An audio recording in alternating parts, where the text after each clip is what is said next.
നമുക്ക് ചെസ്സിലെ 10 golden moves എന്തൊക്കെയാണെന്ന് നോക്കാം. നമ്മൾ ചെസ് ഓപ്പണിംഗ് പ്രിൻസിപ്പിൾ വീഡിയോയിൽ ചെസ്സിൻ്റെ അടിസ്ഥാന തത്വങ്ങൾ ചർച്ച ചെയ്തതാണ്. അതുമായിട്ട് താരതമ്യപ്പെടുത്തി വേണം ഈ 10 ഗോൾഡൻ മൂവ്സിനെ മനസ്സിലാക്കാൻ. ആദ്യമായി ഇവിടെ ബ്ലാക്ക് ഒരു മൂവ് നടന്നില്ലെന്ന് നമുക്ക് സങ്കല്പിക്കാം. അങ്ങനെയാണെങ്കിൽ വൈറ്റിൻ്റെ ഒരു ഐഡിയൽ സെറ്റപ്പ് എങ്ങനെയാണെന്നാണ് ഈ 10 ഗോൾഡൻ മൂവ് കൊണ്ട് ഉദ്ദേശിക്കുന്നത്. ആദ്യത്തെ golden move pawn to E4, controlling the centre. ഈ 2 സ്ക്വയർ കൺട്രോൾ ചെയ്യുന്നു. രണ്ടാമത്തെ golden move pawn to D4, ഈ 2 സ്ക്വയറും കൺട്രോൾ ചെയ്യുന്നു. അപ്പോൾ ഈ 4 സ്ക്വയറും കൺട്രോൾ ചെയ്തിരിക്കുന്നു. ഇനി അടുത്ത ഗോൾഡൻ മൂവ് നമ്മൾ പറഞ്ഞിരുന്നു, ചെസ് ഓപ്പണിംഗ് പ്രിൻസിപ്പിൾ വീഡിയോയിൽ നമ്മൾ പറഞ്ഞതാണ് നൈറ്റ് ബിഫോർ ബിഷപ്പ്. അപ്പോൾ മൂന്നാമത്തെ golden move knight to F3, central control and piece development.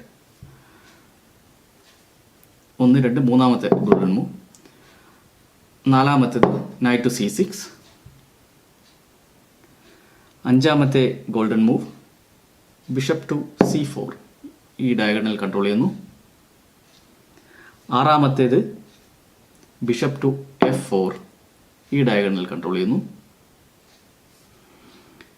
ഇനി ഏഴാമത്തെ golden move castling king safety.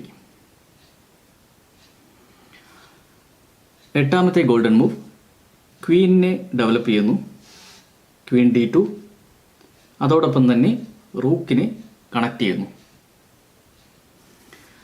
ഇനി ഒമ്പതാമത്തെ ഗോൾഡൻ മൂവ് റൂക്കിനെ സെൻറ്റർ ഓപ്പൺ ഫയലിലേക്ക് വരുന്ന വിധത്തിൽ കളിക്കുന്നു, റൂക്ക് ടു E1.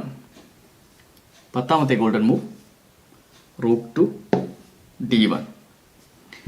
ഇതാണ് ചെസ്സിലെ 10 ഗോൾഡൻ മൂവ് എന്നറിയപ്പെടുന്ന നീക്കങ്ങൾ. ഇതിൽ ബ്ലാക്ക് മൂവ് ചെയ്യുന്നില്ല എന്ന് സങ്കല്പിച്ചുകൊണ്ട് മാത്രം നടത്തുന്ന ഒരു സെറ്റപ്പാണിത്. ആക്ച്വൽ ഗെയിമിൽ ഇങ്ങനെയൊന്നും വരില്ല, കാരണം ബ്ലാക്കിന് മൂവ് ഉണ്ട്.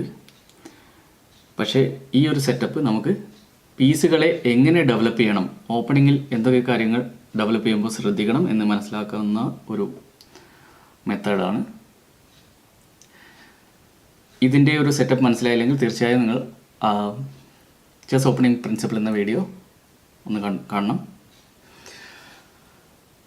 അപ്പോൾ വീഡിയോ ഇഷ്ടമായെങ്കിൽ കമൻറ്റ്സ് അറിയിക്കുക. Thank you.